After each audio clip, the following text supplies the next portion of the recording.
नमस्ते दोस्तों। आज हम बात करने जा रहे हैं एक ऐसी कहानी की जो आपके दिल को छू जाएगी।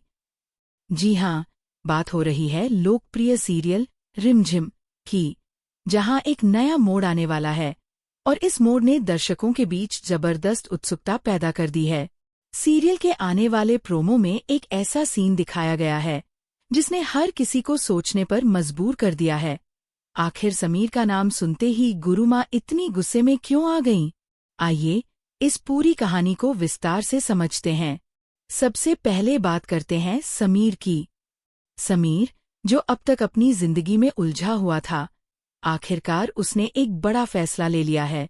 उसने अपने असली सपने को अपनाने का निर्णय किया है और यह सपना है संगीत।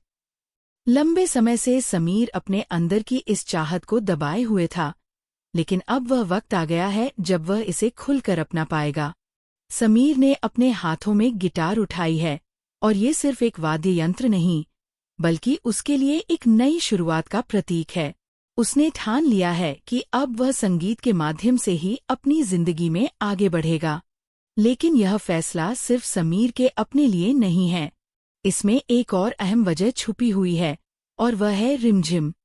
रिमझिम, जो समीर के लिए बहुत खास है, उसके सपनों को पूरा करने की जिम्मेदारी भी अब समीर के कंधों पर आ गई है। समीर चाहता है कि वह अपने संगीत के हुनर से न सिर्फ अपनी पहचान बनाए, बल्कि रिमझिम की जिंदगी को भी बेहतर बना सके। यह जिम्मेदारी उसके लिए एक चुनौती भी है और एक प्रेरणा भी। वह जानता है कि अगर उसे अपने इस सफर में कामयाब होना है, तो उसे सही मार्गदर्शन की जरूरत पड़ेगी। इसी सोच के साथ समीर एक फैसला लेता है। वह एक अनुभवी संगीत गुरु से सीखने के लिए निकल पड़ता है। यह वह पल है जहां से कहानी में असली मोड़ आना शुरू होता है। समीर एक ऐसी महिला के पास पहुंचता है जिन्हें संगीत की दुनिया में गुरु माँ के नाम से जाना जाता है। यह गुरु माँ अपने अनुशासन और अपनी गहरी संगीत समझ के लिए जानी जाती हैं।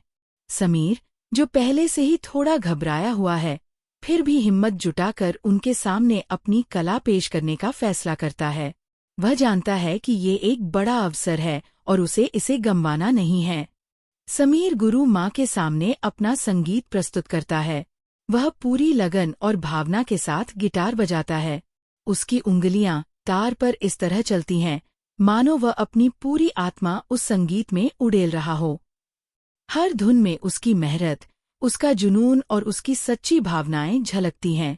यह सिर्फ एक प्रस्तुति नहीं है, बल्कि समीर के दिल की आवाज है जो वह गुरु माँ तक पहुंचाना चाहता है। जैसे जैसे समीर बजाता जाता है, गुरु माँ का चेहरा बदलने लगता है। उनकी आंखों में एक चमक आ जाती है। वह ध्यान से हर एक स्वर को सुनती हैं, हर एक ताल को महसूस करती हैं। उन्हें समीर के अंदर छुपी हुई प्रतिभा साफ नजर आने लगती है। यह देखकर वह काफी प्रभावित होती हैं। एक अनुभवी संगीत गुरु के तौर पर वह तुरंत पहचान जाती हैं कि यह लड़का साधारण नहीं है। इसमें कुछ खास बात है, कुछ ऐसा जो बहुत कम लोगों में होता है। समीर का संगीत सुनकर गुरु माँ बेहद खुश हो जाती हैं। उनकी खुशी उनके चेहरे पर साफ झलकती है। वह समीर को अपने पास, अपने घर के अंदर बुलाती हैं। यह बुलावा समीर के लिए बहुत मायने रखता है, क्योंकि किसी इतने बड़े संगीतकार से ये सम्मान पाना आसान बात नहीं है। समीर अंदर जाता है और वहाँ गुरु माँ उसकी जमकर तारीफ करती हैं। वह कहती हैं कि उन्होंने बहुत समय से इतना भावनात्मक और गहराई से भरा संगीत नहीं सुना था। वह समीर की मेहनत, उसकी लगन और उसकी प्राकृतिक प्रतिभा की सराहना करती हैं। ये सुनकर समीर का दिल खुशी से भर जाता है। इतने बड़े गुरु से इस तरह की तारीफ सुनना उसके लिए किसी सपने के सच होने जैसा है। वह विनम्रता से उनका धन्यवाद करता है और अपनी सीखने की इच्छा जाहिर करता है। गुरु माँ उसे बताती हैं कि वह पहले से ही एक अच्छा गिटार वादक है, लेकिन अभी उसे और भी बहुत कुछ सीखना बाकी है और वह उसकी मदद करने के लिए तैयार हैं। ये सुनकर समीर बेहद भावुक हो जाता है। वह समझ जाता है कि यही वह मौका है जिसकी उसे तलाश थी। बिना देर किए वह गुरु माँ के सामने एक बहुत ही अहम प्रस्ताव रखता है। वह कहता है, गुरु माँ, अगर आप इजाजत दें तो मैं आपको अपनी गुरु मानना चाहता हूँ और आप मुझे अपना शिष्य स्वीकार कर लीजिए। ये शब्द बहुत सोच समझकर और पूरी श्रद्धा के साथ कहे जाते हैं। समीर के लिए ये सिर्फ औपचारिकता नहीं, बल्कि एक गहरा भावनात्मक फैसला है। वह अपने संगीत के सफर को एक सही दिशा देना चाहता है, और उसके लिए एक सच्चे गुरु का साथ होना बहुत जरूरी है। गुरु माँ भी समीर की यह विनम्रता और सम्मान देखकर प्रभावित होती हैं। वह महसूस करती हैं कि यह लड़का सिर्फ प्रतिभाशाली ही नहीं, बल्कि विनम्र और संस्कारी भी है। बातचीत आगे बढ़ती है, और यहीं पर एक ऐसा मोड़ आता है जो पूरी कहानी को एक नई दिशा दे देता है। गुरु माँ इस नए रिश्ते को औपचारिक रूप देने से पहले समीर से उसका पूरा नाम पूछती हैं। यह एक सामान्य सा सवाल लगता है, लेकिन इसका जवाब आगे चलकर तूफान खड़ा करने वाला है। समीर बिना किसी हिचकिचाहट के पूरे आत्मविश्वास के साथ जवाब देता है। वह कहता है, मेरा नाम समीर सिंह शेखावत है। यह नाम सुनते ही जो अब तक माहौल में खुशी और अपनापन था, वह अचानक ही बदल जाता है। जैसे ही यह नाम गुरु माँ के कानों में पड़ता है, उनके चेहरे का रंग उड़ जाता है। कुछ ही पल पहले जो गुरु माँ खुशी से चमक रही थीं, अब उनकी आंखों में एक अजीब सा सन्नाटा और हैरानी छा जाती है। वह सन्न रह जाती हैं, मानो उन्होंने कुछ ऐसा सुन लिया हो जिसकी उन्हें बिल्कुल भी उम्मीद नहीं थी। यह पल दर्शकों के लिए बेहद रोमांचक बन जाता है, क्योंकि यहाँ से कहानी में एक बहुत बड़ा रहस्य खुलने की शुरुआत होती है। एक नाम जो सुनने में बिल्कुल साधारण लगता है, वह अचानक ही इतनी बड़ी प्रतिक्रिया कैसे ला सकता है? यही सवाल अब हर दर्शक के मन में उठने लगता है। गुरु माँ का ये बदला हुआ व्यवहार साफ इशारा करता है कि इस नाम से जुड़ी हुई कोई गहरी और पुरानी कहानी है, जो अब तक छुपी हुई थी। इस चौंकाने वाले पल के बाद कहानी और भी दिलचस्प मोड़ लेती है, जिसे हम अगले भाग में विस्तार से जानेंगे। दोस्तों, अब बात करते हैं उस पल की जहां से कहानी में असली तनाव और रहस्य की शुरुआत होती है। समीर का नाम सुनकर गुरु माँ जिस तरह से सन्न रह गई थीं, वह कोई मामूली प्रतिक्रिया नहीं थी। उनके चेहरे पर आया वह भाव साफ बता रहा था कि ये नाम उनके लिए सिर्फ एक नाम नहीं, बल्कि उनके अतीत से जुड़ी हुई कोई गहरी, दर्द भरी याद है। कुछ ही सेकंड पहले जो गुरु माँ समीर की तारीफों के पुल बांध रही थी, उसकी प्रतिभा से खुश होकर उसे अपना शिष्य बनाने को तैयार थीं, वही गुरु माँ अब पूरी तरह बदल चुकी थीं। उनका शरीर अकड़ जाता है, उनकी सांसें तेज हो जाती हैं।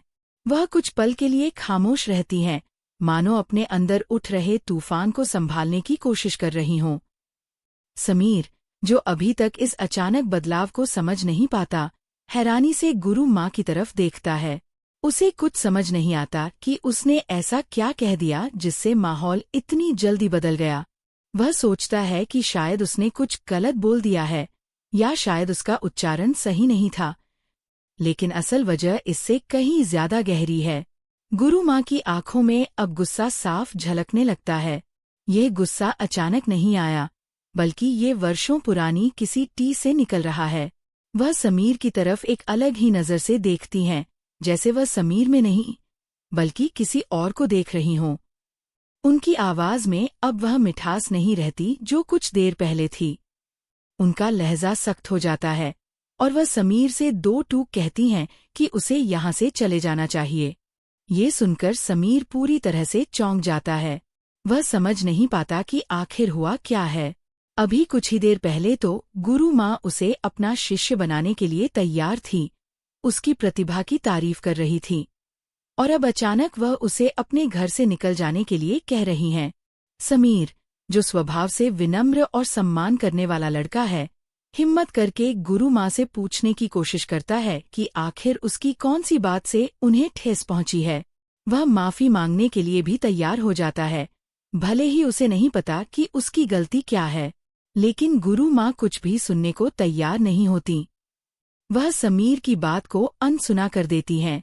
उनके चेहरे पर एक अजीब सी पीड़ा और गुस्सा दोनों साथ में नजर आते हैं। ऐसा लगता है जैसे वह किसी बहुत पुराने जख्म को दोबारा महसूस कर रही हों, जो शायद वर्षों से उनके दिल में दबा हुआ था, और समीर का नाम सुनते ही वह जख्म फिर से हरा हो गया हो। अब यहाँ पर दर्शकों के मन में ये सवाल उठना लाजमी है, आखिर समीर सिंह शेखावत नाम से गुरु माँ का क्या रिश्ता है?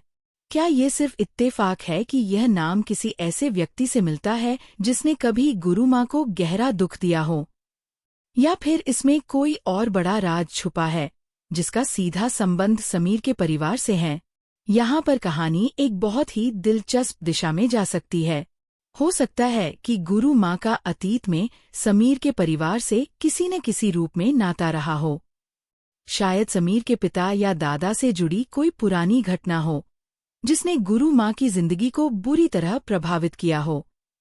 संगीत की दुनिया में अक्सर ऐसा देखा गया है कि पुराने रिश्ते, पुरानी प्रतिद्वंद्विता और पुराने अधूरे सपने पीढ़ियों तक असर डालते हैं।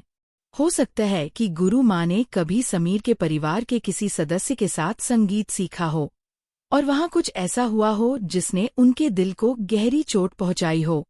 एक और संभावना यह भी हो सकती है कि ये सिर्फ एक पारिवारिक झगड़े की बात न होकर कहीं ज्यादा भावनात्मक और निजी मामला हो सकता है कि गुरु माँ का किसी वक्त समीर के परिवार के किसी सदस्य से गहरा रिश्ता रहा हो जो किसी वजह से टूट गया हो। संगीत की दुनिया में ऐसी कहानियां आम हैं जहां दो कलाकारों के बीच प्यार, प्रतिस्पर्धा या फिर विश्वासघात की वजह से रिश्ते बिखर जाते हैं। अगर ऐसा कुछ हुआ है तो समीर का नाम सुनते ही गुरु माँ का इतना भावुक हो जाना पूरी तरह समझ में आता है। इस पूरे घटनाक्रम से यह भी साफ होता है कि समीर खुद इस राज से पूरी तरह अनजान है। वह नहीं जानता कि उसके परिवार का अतीत में कोई ऐसा पहलू है जो किसी और की जिंदगी से जुड़ा हुआ है। यह उसके लिए भी उतना ही हैरान करने वाला है जितना दर्शकों के लिए। समीर के चेहरे पर मासूमियत और उलझन दोनों साफ नजर आते हैं। वह बार बार सोचने की कोशिश करता है कि आखिर उसके नाम में ऐसा क्या है जो किसी को इतना आहत कर सकता है। गुरु माँ का यह व्यवहार आगे चलकर कहानी में एक बड़ा ट्विस्ट लेकर आ सकता है। हो सकता है कि आने वाले एपिसोड्स में ये राज धीरे धीरे खुले और दर्शकों को पता चले कि आखिर समीर और गुरु माँ के बीच क्या पुराना संबंध है। यह भी मुमकिन है कि गुरु माँ खुद इस राज को दबाने की कोशिश करें, लेकिन समीर, जो अपने सपनों को पूरा करने के लिए दृढ़ संकल्पित है, वह हार नहीं मानेगा।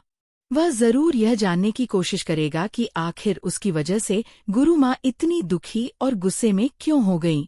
यह पूरा घटनाक्रम कहानी में एक नया आयाम जोड़ता है।